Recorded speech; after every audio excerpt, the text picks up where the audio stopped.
Hello, shout out kay Kuya Rick Vlog. Welcome sa Bukana. Sana suportahan niyo kami sa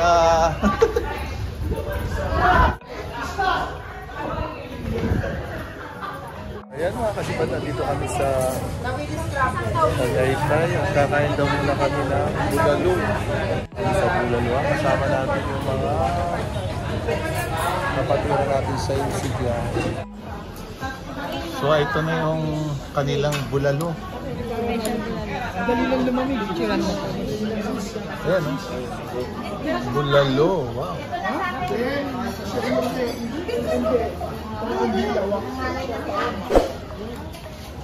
Yun! Hi! Ayun yung bulalo nila. It's a bulalo day! Kuya Rick Vlog. Wow, po naman ni Frederick. It's a bulalo day! Ayan pang bulalo. Mukhang masarap.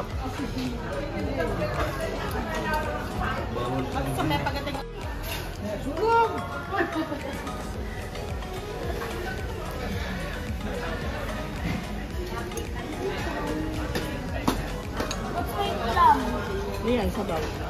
I don't like that. Wow.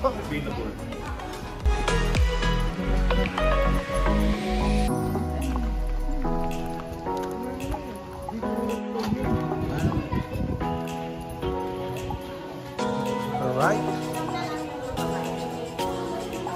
Yung senior libre. Senior libre?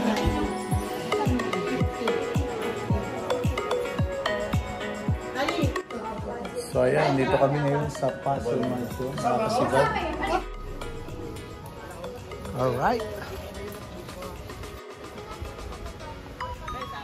Pasok na mga gwapo.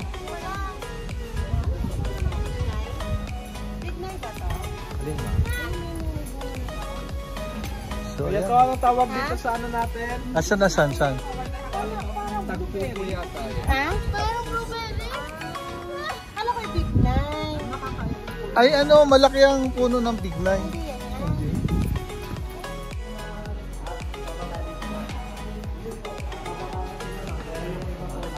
Wow.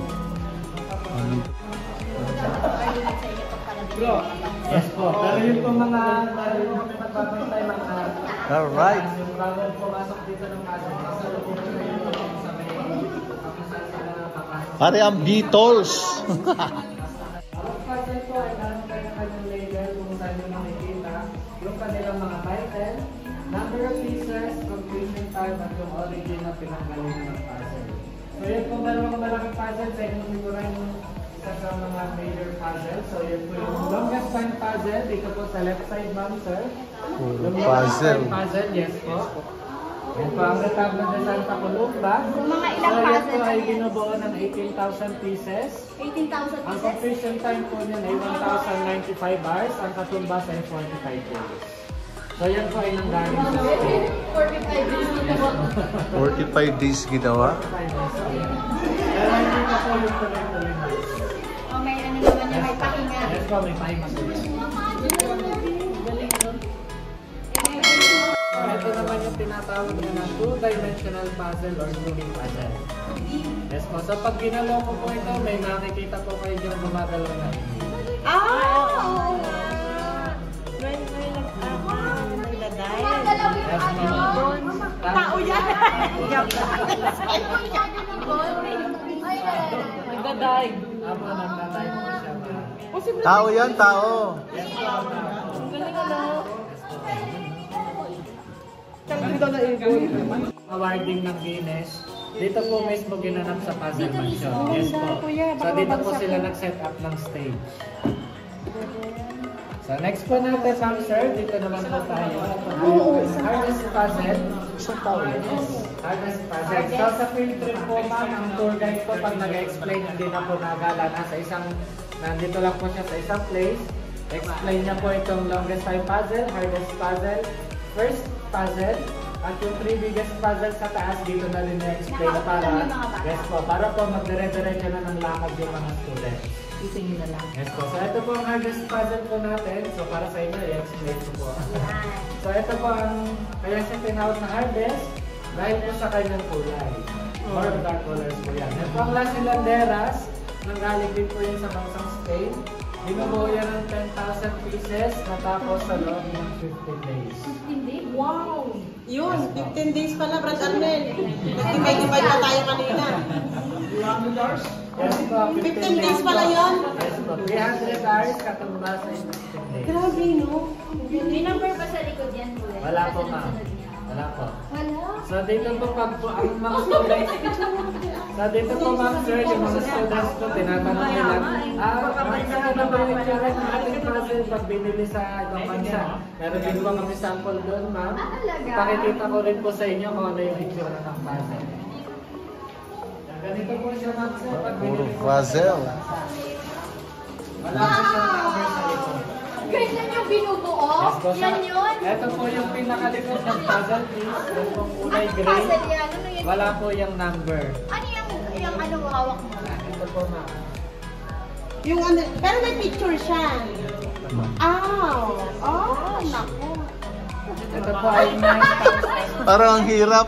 Parang papagas. Yes po, ito lang po yung May kulay, pinalagay. yung kulay lang, sa kulay lang ang basahin yan. Yes po. Masakit din ang So, ito pong puzzle na ito. May puzzle exam mamaya ah. Yan, tandaan nyo lang po yung picture ma'am. Partida, 5 pieces lang daw. Yan, tandaan nyo po ito ma'am sir. Paglibot nyo po dito, makikita nyo yung picture na yan. Meron puzzle number 4. Yan. Yes po. Sa paglibot nyo po, makahanap nyo po yan. Puzzle na hindi pa na-assemble, ito naman po siya ma'am. Hindi pa na-assemble? Yung hindi na-assemble ma'am, ito na siya ma'am buo na. Yan siya. Yung Ano ano? bro? Ang lapit So, na ito po yung faded na lang po siya ma'am. 9,000 pieces yun ma'am. Parang ayoko ng trabaho na yan. 15 days. 10,000. So, ito po, 15 days din po yan sir. 10,000 pieces po to. Yan yung hawak mo 300, kanina. yes po, yan, yan yan. yung hawak ko kanina. Ang So, laki yan po pala ay niya. 300 hours. Ang katumbas po niyan, 15 days Days mo ulit. pala yung bubuin ng SSN. 300 hours. Mamamatay na ako. First puzzle, ma'am sir.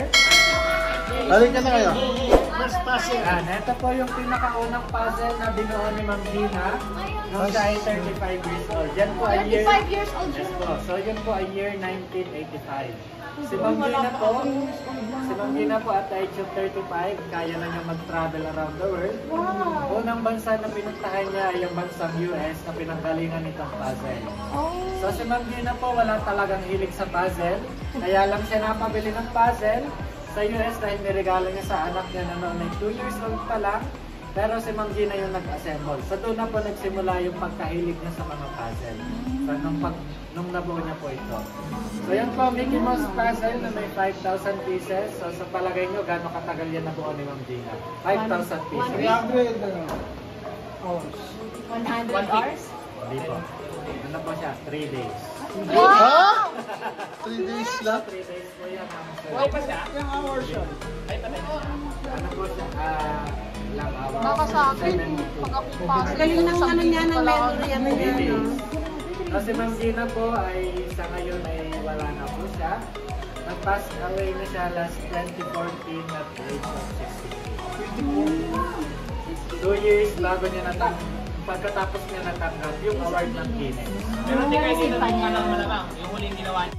Since 1985 hanggang 2014 ay si Ma'am Gina ay nagpa-puzzle hanggang sa kanyang huling ginawa.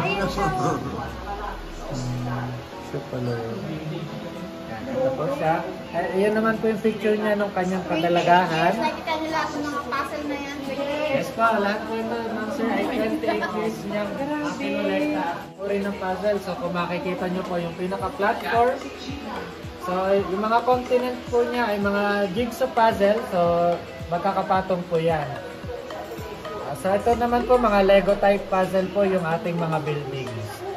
So yan po, ito ay Chicago. Yan po ay sa Chicago mismo nang galing. So si Ma'am Gina po mismo yung bumili niya. Mga napuntahan na yun po lahat. Ano ba siya? Oh, mag-model ka dyan, Sis Janice. Isa, sabay ka na.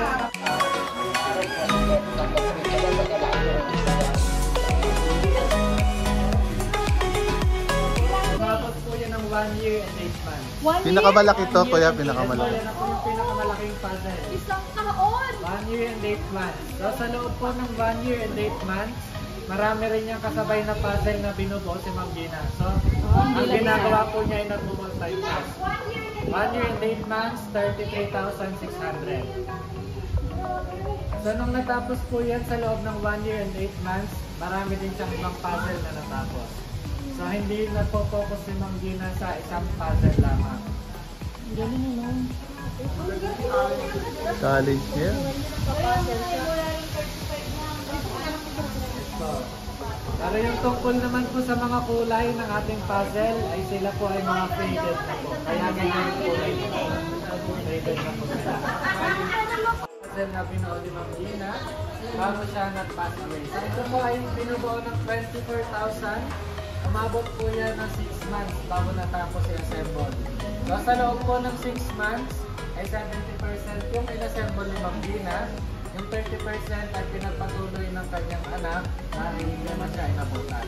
So, sakop din po na 6 months yung kanyang pagkamatay nung siya ibinurol tapos inilibing. So, yung po 30% na ituloy lang ng anak after ng libing. Huling puzzle, 2014. Alright, ito po yung kanyang second biggest puzzle. Binubuo yan ng 32,000 pieces. Umabot po yan ng 4 months bago natapos yung assembly. Lahat siya. Yes po, lahat po yan ma'am. Pati yung kanyang mga border line na white spaces, puzzle din po yan. Pwede nyo po lapitan po. Sa puzzle din po yan ma'am sir. Puzzle. Ayaw na mag-isip ni Brad.